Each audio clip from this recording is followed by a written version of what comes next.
Hello students, आप सभी का स्वागत है। 10वीं कक्षा का गणित चैप्टर 1 वास्तविक संख्याएं एक्सरसाइज 1.2 यानी प्रश्नावली 1.2 में आज हम लोग क्वेश्चन नंबर 3 से बनाने वाले हैं। अभाज्य गुणनखंड विधि द्वारा निम्नलिखित पूर्णांकों के HCF और LCM ज्ञात कीजिए।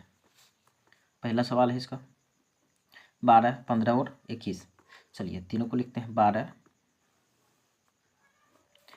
15 और 21 अभाज्य विधि से बनाना है, ध्यान रखिए, इसलिए इस तरह से हमको बनाना पड़ेगा, है ना। 2 से भाग लगेगा, 2 छक 12, 2 तिया 6, 3 एकम 3, 15 है, 2 से तो नहीं लगेगा, 3 पचे 15, 5 एकम 5, 21 है, 3 सती 21, 7 एकम 7। यहाँ से हम देख पा रहे हैं कि 12 बराबर यानी इसका गुणनफल व्यक्त करेंगे तो 2 गुना 3। 15 देखें तो इसमें आ रहा है 3 गुना 5, और चलिए 1 भी लिख देते हैं, और 21 3 गुना 7 गुना 1। तो HCF क्या होता है? जो तीनों में मिलता है, हाईएस्ट कॉमन फैक्टर, ठीक है, जो तीनों में मिलेगा। तो देखिए तीनों में क्या मिल रहा है, 3 जो है ना तीनों में है। बात समझ में आ रहा है? तो इसका हाईएस्ट कॉमन फैक्टर 3 हो जाएगा। बाकी बात देखिए 2 सब में नहीं है, 5 भी सब में नहीं है, 7 भी सब में नहीं है, तो इसका HCF कितना हो गया 3। LCM क्या होता है?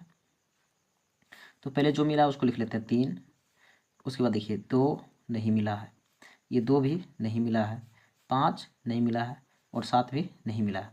तो ये हो जाएगा 3 दूनी 6, 6 दूनी 12, 12 पच्चीस 60, 6 सती 42, 420 इसका LCM हो जाएगा। ठीक है, बढ़ते हैं अगले क्वेश्चन की ओर। दूसरा प्रश्न है इसका 17, 23 और 29। 17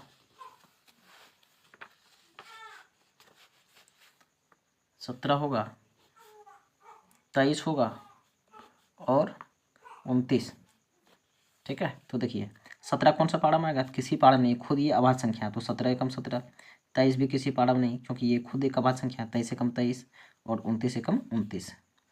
तो 17 का क्या हो गया अभाज्य गुणनखंड? 17 गुना 1। 23 का हो गया 23 गुना 1, और 29 का हो गया 29 गुना 1। इसका HCF क्या होगा? हाईएस्ट कॉमन फैक्टर इसका क्या होगा? देखिए सब में क्या मिला है? 1 मिला है, तो इसका HCF 1 हो जाएगा। ठीक है, कुछ नहीं मिला, 1 तो मिला ना, HCF 1 हो जाएगा। और LCM कितना हो जाएगा? तो जो नहीं मिला देखिए 17, 23, 29 नहीं मिला है, तो यहाँ पर हम LCM में लिखेंगे 17 गुना 23 गुना 29, और सबको गुना कर देते हैं। ठीक है, तो इन तीनों संख्या को गुना करने पर आएगा 11,339। तो इसका LCM हो गया 11,339, और HCF कितना हो गया? 1। आइए तीसरा क्वेश्चन इसका बनाते हैं 8, 9 और 25। तीसरा प्रश्न इसका 8, 9 और 25। बताइए, ये लगेगा 2 से, 2 चौके 8, 2 दूनी 4, 2 एकम 2। फिर यहाँ पर देखिए 3 तिया 9, 3 एकम 3, यहाँ लगेगा 5 25, 5 एकम 5। तो इस प्रकार से हम देख रहे हैं कि 8 का जो है गुणनखंड क्या हो गया? 2 गुना 2 गुना 2। 9 का गुणनखंड क्या हुआ? 3 गुना 1। ठीक है, उसके बाद 25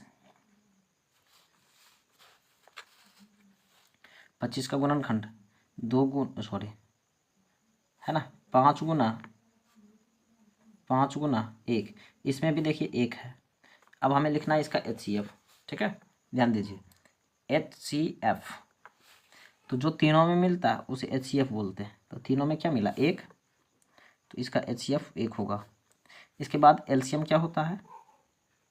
तो देखिए 2 गुने 2 गुने 2, 2 गुने 2 गुने 2, 3 गुने 3,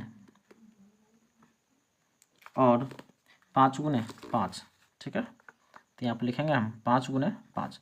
तो सारा गुना करने पर कितना हो जाएगा? पचे 25, 25 तिया 75, 75 दूनी 150, 15 तिया 45 दूनी 90, 90 दूनी 180, 18 दूनी 36 और 0 हो जाएंगे। सॉरी माफ़ करिएगा, इसमें देखिए 1 2 3 को 2 लिखना था, इसमें 1 2 3 4 को लिख दिए हैं, ठीक है। तो इसमें 1 0 नहीं होगा, और जब 1 2 नहीं होगा तो 2 दूनी 4, 4 दूनी 8, 8 तिया 24, 24 25 120, 12 तिया 36, 25 180, यानी कि 1800 इसका एलसीएम होगा, ठीक है, ध्यान रखेंगे। चलिए अब हम लोग अगला क्वेश्चन बढ़ते हैं 4 नंबर की ओर। देखिए प्रश्न है 4 नंबर में कि HCF 306 और 657 बराबर 9, यानी कि पहली संख्या 306, ये पहली संख्या और ये दूसरी संख्या, पहली संख्या 306, दूसरी संख्या 657, HCF कितना दिया है? तो देखिए HCF कितना है 9, बोल रहा LCM 306 और 657 का ज्ञात कीजिए, यानी LCM का मान क्या होगा। तो हम लोग सूत्र जानते हैं, पहली संख्या गुने दूसरी संख्या बराबर LCM गुना HCF, ठीक है। तो यहाँ से हम लोग पहली संख्या को लिखेंगे कितना 306 गुनी दूसरी संख्या कितनी है 657 बराबर LCM तो नहीं दिया है, तो लिखेंगे LCM गुना HCF कितना है, तो HCF का मान 9 है, तो यहाँ पर 9 आ जाएगा। 306 गुना 657, यह 9 गुना में इधर आएगा तो भाग में, बराबर LCM। अब 9 से भाग लगाते हैं, देखिए 9 तिया 27 और 9 चौक 36, तो यहाँ पर आ गया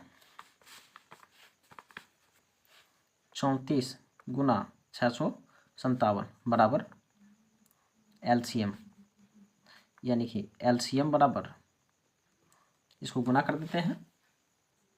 देखिए इसको गुना करने पर 22,338 आ गया, 22,338, तो LCM कितना हो जाएगा 22,338। चलिए अब बढ़ते हैं अगला क्वेश्चन 5 नंबर की ओर कि जांच कीजिए कि क्या किसी प्राकृतिक संख्या n के लिए संख्या 6 पर पावर n अंक 0 पर समाप्त हो सकती है। देखिए चूंकि n एक प्राकृतिक संख्या है और 6 पर पावर n है, अकॉर्डिंग टू क्वेश्चन 6 का पावर n, तो समझिए 6 का जब हम अभाज्य गुणनखंड करेंगे तो द्वितीय 6, इसका पावर n है। तो एक बात समझिए 0 पर, देखिए 0 पर वही संख्या समाप्त हो सकता है जिसमें 2 और 5 का गुणनखंड हो, ठीक है, 2 और 5 का गुणनखंड, यानी इकाई अंक 0 होगा, इकाई अंक 0 होगा तभी वह संख्या 0 पर समाप्त हो सकता है। यहाँ पर देखिए 2 गुना 3 6 है, अब 6 का पावर कितना भी आप कर लीजिए, जैसे 6 का पावर 1 करेंगे तो 6, 6 का पावर 2 करेंगे तो 36, देखिए लास्ट में 6 आ रहा है, 6 का पावर 3 करेंगे 6 गुना 6, 6 छक 36, लास्ट में 6, फिर 6 छक 36, लास्ट में 6 पर ही खत्म होगा, यानी 216 आएगा टोटल गुना करने पर। तो चूंकि यहाँ पर 6 का अभाज्य गुणनखंड 2 गुना 3 है, इसलिए यह 0 पर समाप्त नहीं होगा, ठीक है। क्यों नहीं होगा, क्योंकि 0 पर वही संख्या समाप्त होगी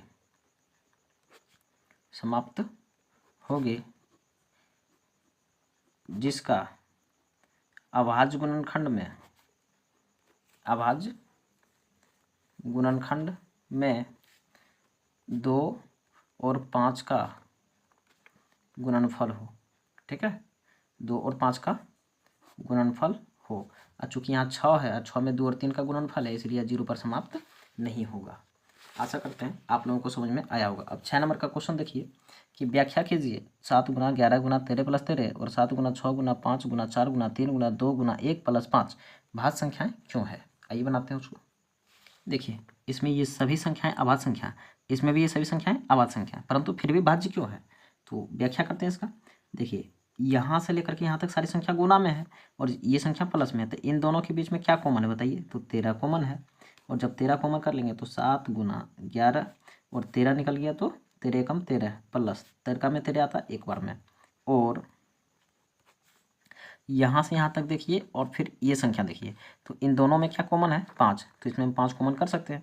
7 गुना 6 गुना 5 कम 5 आएगा एक बार में, 5 एकम 5 गुना 4 गुना 3 गुना 2 गुना 1, अब प्लस 5 का में 1 आएगा 5 बार एक बार में ना, 5 एकम 5, तो यहाँ देखिए ये हो जाएगा 13 हो जाएगा ना। 13 गुना 11 गुना 7 करेंगे 77 और 1 78, और यहाँ पर भी 5 गुना, ये सब गुना कर सकते हैं इसको, 7 छक 42, 42 दूनी 84, 84 गुना 12 करेंगे ना, ये हो जाएगा टोटल गुना करने पर 108, सॉरी 1008 है ना। 7 छक 42, 42 दूनी 84 गुना 3 करेंगे और फिर 4, यानी 84 गुना 12 करेंगे, ये टोटल मिला करके हो जाएगा कितना? 1008 और प्लस 1, तो हो जाएगा 1009। अब देखिए इसको जब गुना कर देंगे इन दोनों को, तो यह संख्या तो 13 से ऑटोमेटिक कट ही रहा, 13 से कट जाएगा, ये 5 से कटेगा, 1009 से कटेगा। चूँकि ये दोनों संख्याएं, ये दोनों